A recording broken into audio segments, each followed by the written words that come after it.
욥기 1장 13절부터 보겠습니다. 하루는 욥의 아들들과 딸들이 그들의 맏형집에서 음식을 먹고 포도주를 마시고 있는데 한 심부름꾼이 욥에게 와서 말하기를 소들은 밭을 갈고 나귀들은 그 옆에서 풀을 뜯는데 사베인들이 그것들을 덮쳐서 빼앗아갔고 정령 칼날로 종들을 죽였으며 나만 홀로 피하여 주인께 고하러 왔나이다 하더라. 그가 아직 말하고 있는데 또 한 사람이 와서 말하기를 하나님의 불이 하늘에서 떨어져 양들과 종들을 불살라 진멸하였나이다. 나만 홀로 피하여 주인께 고하러 왔나이다 하더라. 그가 아직 말하고 있는데 또 한 사람이 와서 말하기를 갈대아인들이 새 무리를 지어 낙타들을 덮쳐 끌고 갔고 정령 칼날로 종들을 죽였으며 나만 홀로 피하여 주인께 고하러 왔나이다 하더라. 그가 아직 말하고 있는데 또 한 사람이 와서 말하기를 주인님의 아들들과 딸들이 그들의 맏형집에서 음식을 먹고 포도주를 마시고 있는데 보소서 광야로부터 큰 바람이 와서 그 집 네 모퉁이를 치니 그 집이 그 청년들 위에 무너져 그들이 죽었나이다.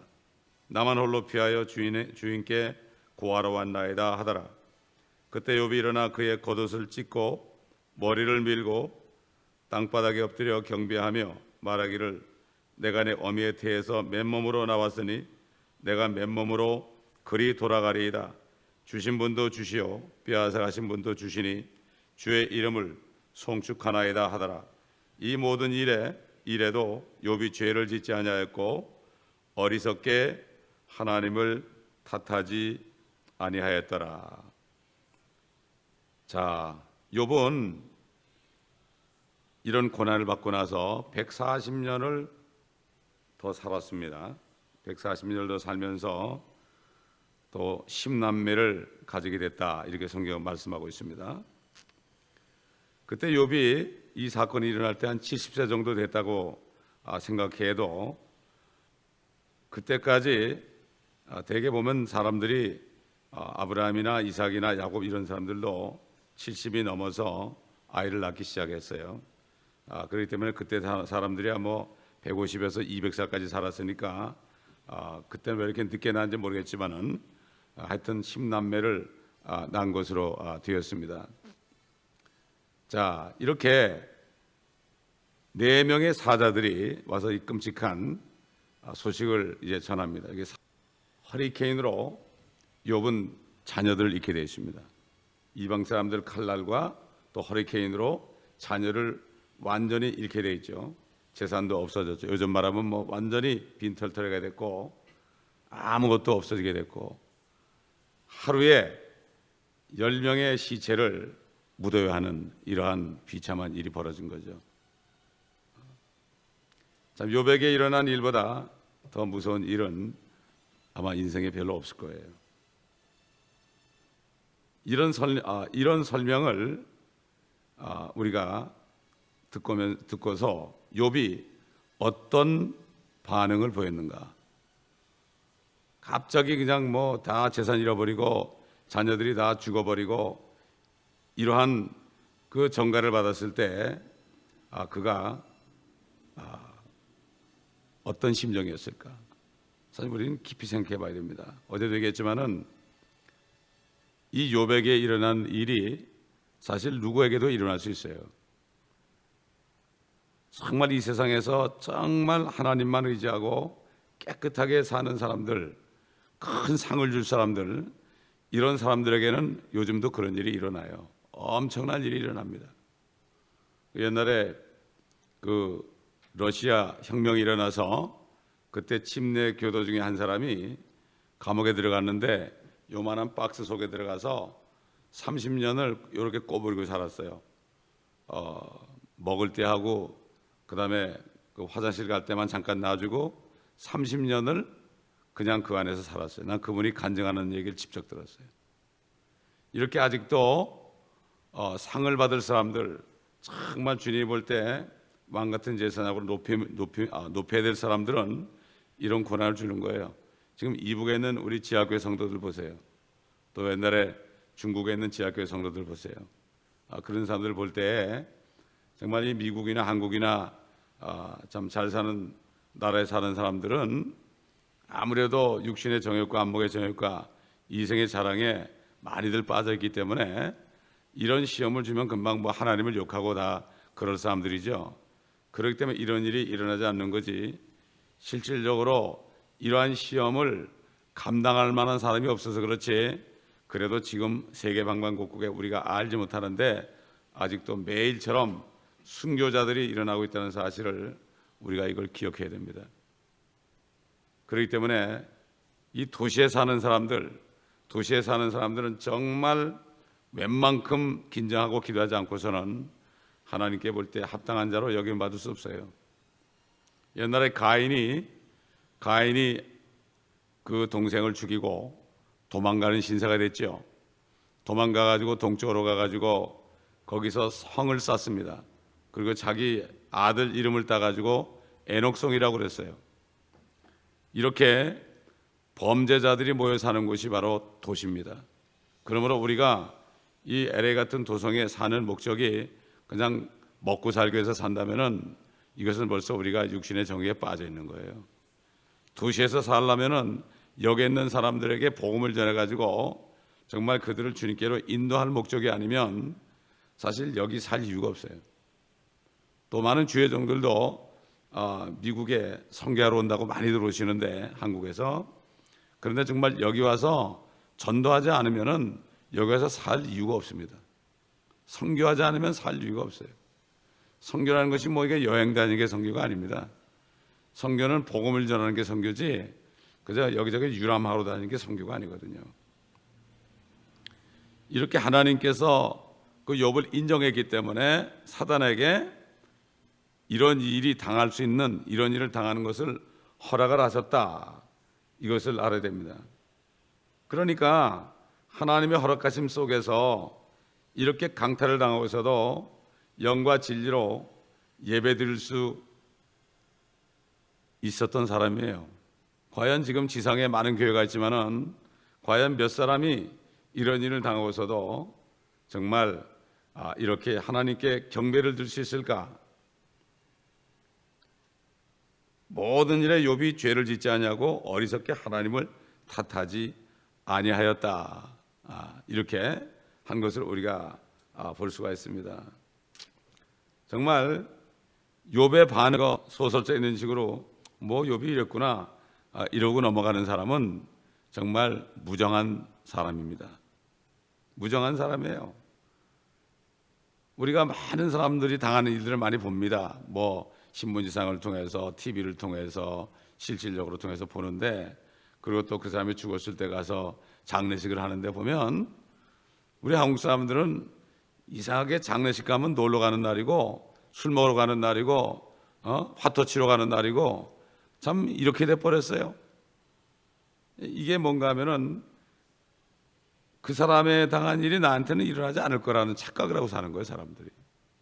그렇기 때문에 이 욥기를 볼 때 정말 이 욥의 신앙을 보고 도전을 받지 않는다면 말이죠, 이거는 성령이 있는 사람이라고 할 수가 없습니다. 어떤 사람이 하루에 10명의 자녀들을 땅에 묻는 사람이 있습니까? 차라리 내가 죽는 게 낫죠. 그렇지 않습니까?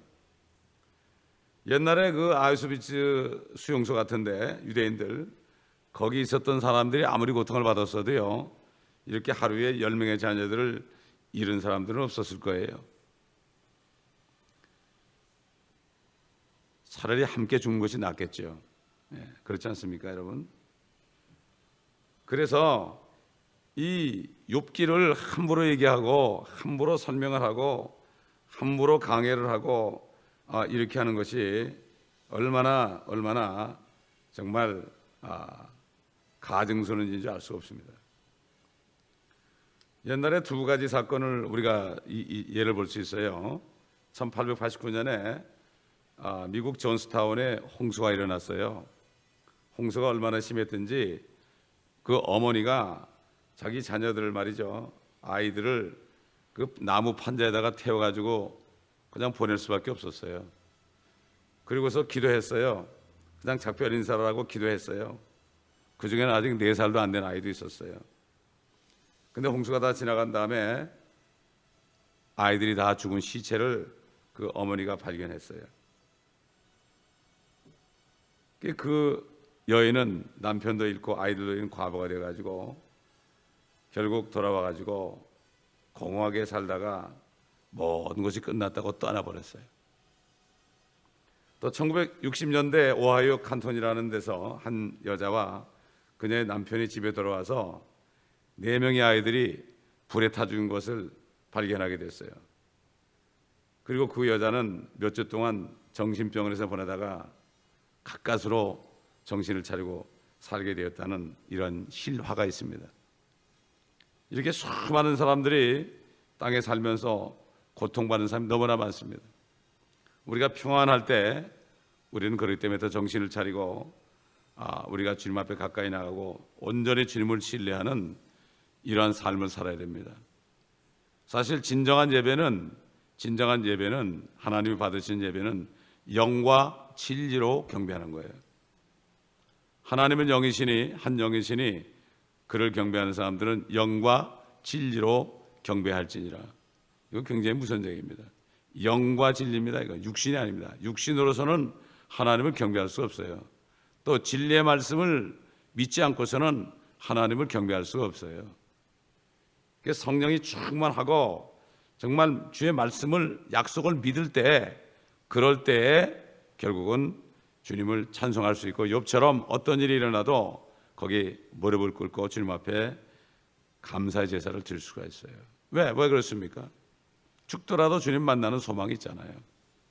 이게 성령으로 거듭난 사람이 진리의 약속의 말씀 안에서 드리는 예배입니다. 수많은 교회들이 모여가지고 여러 가지 악기를 동원해서 찬송을 하고 특송도 하고 성가대로 하고 그러지만 물론 그것도 받으시겠지만 그 하는 사람들이 삶 속에서 정말 주님을 경배하는 자들이 되어야 됩니다. 삶 속에서 예배자들이 되어야 되는 겁니다. 그렇지 않으면 주일날 하는 예배는 하나의 종교 의식으로 끝날 수밖에 없습니다. 이걸 우리가 알아야 돼요.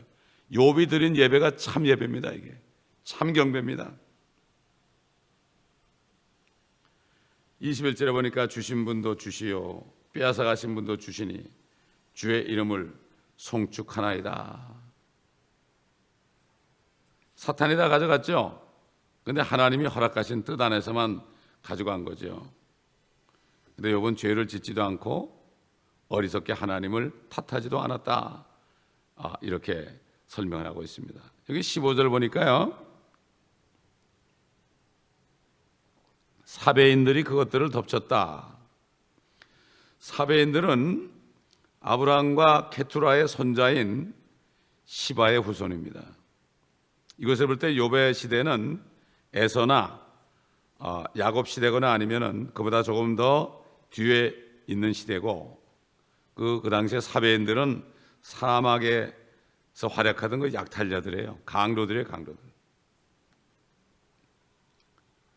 자, 이렇게 그걸 볼 때 이 욥이라는 사람이 고통받을 때는 결국은 상당히 오래전이다. 모세가 율법을 받기 전이라는 걸 알 수가 있죠. 이걸 볼 때 이 욥기는 창세기보다도 더 먼저 기록된 거죠. 왜냐하면 창세기 모세오경은 모세가 기록했기 때문에 그 전에 있던 사건이기 때문에 사베인들이 나오기 때문에 욥기는 창세기보다도 더 먼저 기록됐다는 것을 우리가 여기서 알 수가 있습니다.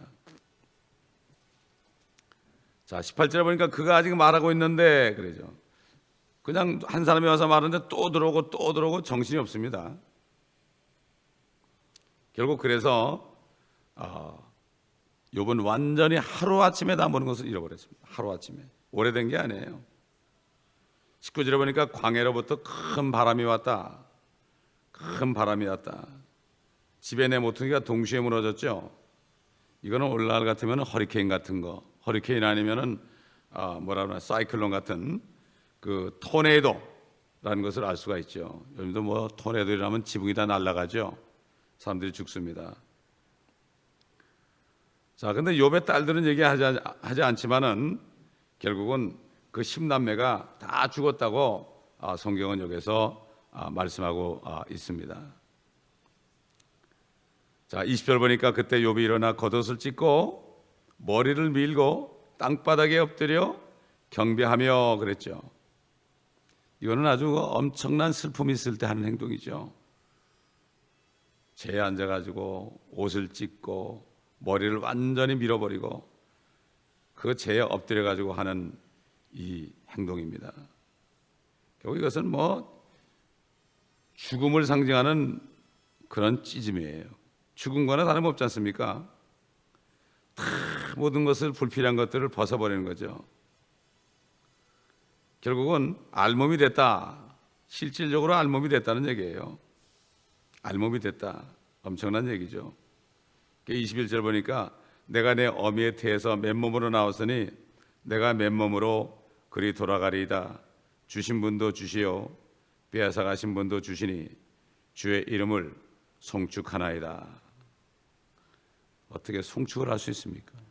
주님을 축복하는 거예요. 여러분, 송축이라는 거는 블레스예요. 블레스 더 로드예요. 이 다윗은 고난 가운데서 블레스 더 로드라는 기도를 많이 했어요. 주님이 송축을 받으시옵소서. 여러분, 우리가 맨몸에서 나와서 맨몸으로 하는 건 모르는 사람 어디 있어요? 유행가 가사야 되는데 왜 모르겠습니까? 그런데 아는 게 아니에요. 사람들이 사실은 모르고 있어요. 알지 모르고 있어요. 성령 안에 있을 때 성령 안에서 내가 세상을 바라보잖아요. 그러면 사람들이 벌거숭이를 갖다 벌거숭이라는 게 보여요. 그렇기 때문에 하나님의 모든 말씀이 하나님의 영감으로 된 거죠. 영감으로 됐다는 것은 그 말씀을 성령 있는 사람이 읽고 들을 때 이게 깨달아지는 거예요. 이게 깨달아지는 거예요. 이게 깨달아져야만 내가 다 잃어버려도 내가 원 상태로 돌아왔구나 이렇게 되는 거예요. 그런데 이것을 알았다고 그러지만은 깨닫지 못해요.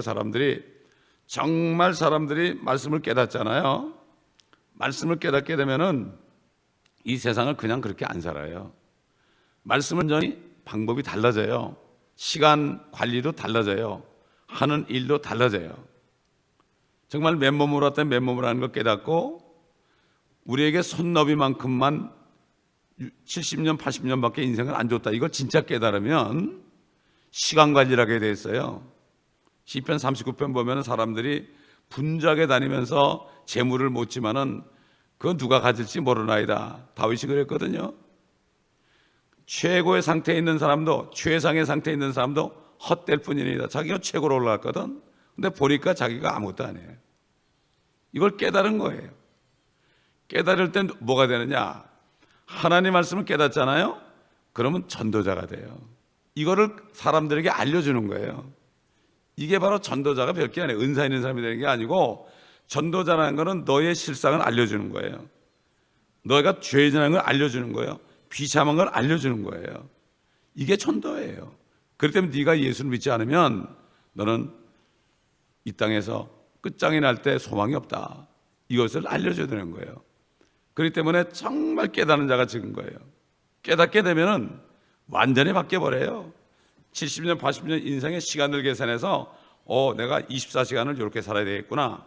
시간을 하고 시간을 더 내가지고 하나님의 말씀을 전하는 일에 쓰게 돼 있어요.